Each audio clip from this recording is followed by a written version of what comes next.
اللہ چاہتا ہے کہ یہ بندہ اس رینک تک پہنچ جائے، اللہ اس پر آزمائش بھیجتا ہے تاکہ میرا بندہ صبر کر لے تو اس کو وہ مرتبہ عطا ہو جائے۔ ہائے ہائے، یعنی آزمائش مجھ پر میرے رینک بلند کرنے، میرے درجے بلند کرنے آئی، اور ہائے میری بے صبری کہ میں نے وہ سب ثواب ضائع کر دی۔ نہ کریں میرے پیارے اسلامی بھائی، مشکلیں آتی ہیں۔ اچھا پھر پتہ ہے پرابلم کیا ہے؟ ہمارا ایک اور بڑا ایشو ہے، ہم کسی کو مسکراتا دیکھتے ہیں، کسی کو اچھے کپڑے دیکھ لیتے ہیں، کسی کی بڑی گاڑیاں دیکھ لیتے ہیں، کسی کا بڑا گھر دیکھ لیتے ہیں، ہمیں لگتا ہے یار یہ کتنا مزے میں، یار میں ہی اکیلا پریشان ہوں۔ یہ آپ کی بھول ہے۔ ایک بات یاد رکھیے گا، زندگی کی گاڑی مسائل کے پہیوں پر ہی چلتی ہے۔ امیر کے مسئلے اور ہیں، غریب کے مسئلے اور ہیں۔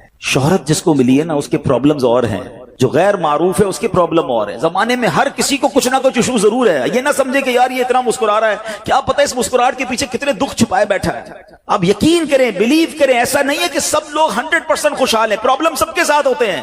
میں کیا بتاؤں آپ کو، ہمارے پاس تو لوگ دعائیں کروانے آتے ہیں نا، ایسی پرابلم بتاتے ہیں کہ پیروں سے زمین نکل جاتی ہے۔ بعض اوقات ہم اتنے بڑے گھر میں جاتے ہیں، اس کی گاڑیاں کروڑوں روپے کی کھڑی ہیں، ان سے ملاقات ہوئی، وہ کہتے ہیں حضرت آپ سے الگ سے دعا کروانی ہے۔ جب وہ بیچارہ اپنا مسئلہ بتاتا ہے نا، ہمیں لگتا ہے یار ہمارا تو غم ہی کچھ نہیں ہے، کتنی بڑی آزمائش سے گزر رہا ہے، کتنی بڑی پرابلم سے گزر رہا ہے۔ میں آج کی آپ کو مثال دیتا ہوں۔ ایک ہمارے بہت اچھے بھائی تھے، آج سے کچھ عرصہ پہلے انہوں نے ہمیں ایک ماشاءاللہ پراپرٹی دعوت اسلامی کے لیے بچیوں کے مدرسے کے لیے دی، اور اس کے چند دنوں بعد ان کا وصال ہو گیا۔ ان کو بیچاروں کو کینسر تھا۔ میں ان کے گھر پہ دعا کرنے گیا، ان کے بیٹے نے مجھ سے جب گلے لگا نا تو بیٹا رونے لگا۔ اچھا میں سمجھا کہ بیچارہ اپنے والد کو یاد کر کے رو رہا ہے، ظاہر ہے 16 دن پہلے انتقال ہوا۔ اندر گئے، دعا کی، اس کے بعد میرے کان میں کہتا ہے کہ عبدالحبیب بھائی اس وقت میری زوجہ ہاسپٹل میں ہے۔ میں نے کہا کیا ہو گیا؟ کہ میری وائف کو بلڈ کینسر ہو گیا ہے۔ والد کا کینسر میں انتقال ہوا ہے، اللہ نے بڑا نوازا ہے ان کو، جیولرز ہیں، لیکن میں یقین کریں، میں آپ کو سچ بتا رہا ہوں، میں گاڑی میں بیٹھ کے میں بھی رونے لگا، کیونکہ وہ بندہ جب مجھے چھوڑنے آیا نا پھر میرے گلے لگ کے رو رہا تھا۔ میں سوچنے لگا یار کتنا دکھ ہے لوگوں کو، اللہ نے کتنی بڑی ہم پر مہربانیاں کی ہیں۔ اگر مجھے کوئی بڑی بیماری نہیں ہے، میرے بچے میرے ساتھ ہیں، میری فیملی میرے ساتھ ہے، نہیں چاہیے یار دنیا کے سارے اللہ تللے نہ ملے اتنی ساری لگژریز، صحت سے بڑھ کے کچھ نہیں ہے، مگر ہمیں اس کی قدر ہی نہیں ہے، ہمیں اس کی کوئی اہمیت کا اندازہ ہی نہیں۔ پوچھو ان سے، کروڑوں روپے ہیں مگر علاج نہیں ہو پا رہا، ڈاکٹر بعض اوقات مایوس کر دیتے ہیں۔ کتنا تکلیف میں ہیں لوگ، اور ہم ہیں کہ چھوٹی چھوٹی باتوں پر بے صبری۔ صبر تو کریں، اللہ کی رضا پر راضی تو رہیں۔ میں نے آپ کو خاندان نبوت کا واقعہ سنایا، ارے کھانے کو کچھ نہیں ہے، کاش یہ بات ہمیں سمجھ آ جائے اور ہم ہر حال میں اللہ کا شکر ادا کرنے والے بن جائیں۔ اور ایک اور میں آپ کو بات بتاؤں، ہم جو دنیا والوں کو بتاتے ہیں نا، ہوتا کچھ نہیں ہے اس سے، مت بتایا کرو دنیا والوں کو، صحیح بتاتا ہوں، مت بتایا کرو، اپنے غم مت بتایا کرو، ثواب بھی چلا جاتا ہے۔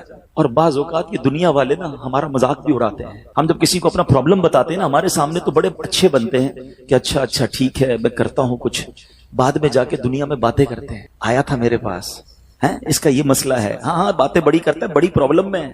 کیوں بتاؤں میں دنیا والوں کو؟ نعت کا شعر ہے نا، کسی کا احسان کیوں اٹھائیں، کسی کو حالات کیوں بتائیں، کیوں بتاؤں میں دنیا والوں کو مجھے کیا غم ہے نا؟ میرے آقا سلامت رہے ہیں، اللہ کے حبیب علیہ الصلوۃ والسلام ہیں، اور رب عز و جل کی بارگاہ ہے، میں ادھر عرض کروں نا، کسی کا احسان کیوں اٹھائیں، کسی کو حالات کیوں بتائیں، آقا تم ہی سے مانگیں گے تم ہی دو گے، تمہارے در سے ہی لو لگی ہے۔ ہاں اللہ رسول کی بارگاہ میں عرض کیا، ادھر آنسو بہاؤ، نہ بتاؤ دنیا والوں کو۔ ایک اور کمال کا شعر ہے کہ دنیا والے تو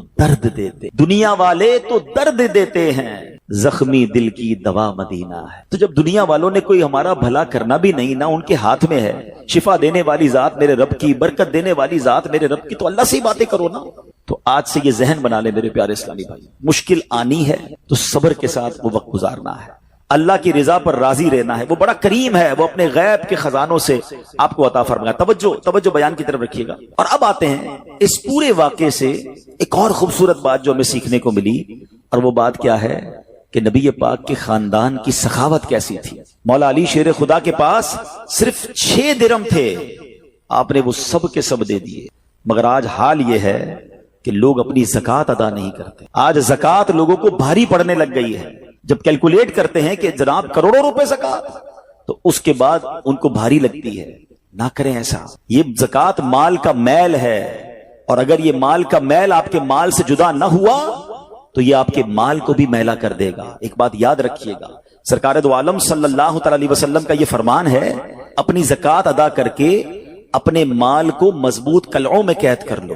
اگر میں اور آپ چاہتے ہیں نا کہ میری آپ کی پراپرٹی سیکیور رہے، ہمارے مال و اسباب سیکیور رہے، تو حدیث پاک میں تو فارمولہ موجود ہے کہ اپنے مال کو زکوٰۃ دے کر مضبوط قلعوں میں قید کر لو۔ لیکن یہاں زکوٰۃ دینے کے لیے تیار نہیں لوگ،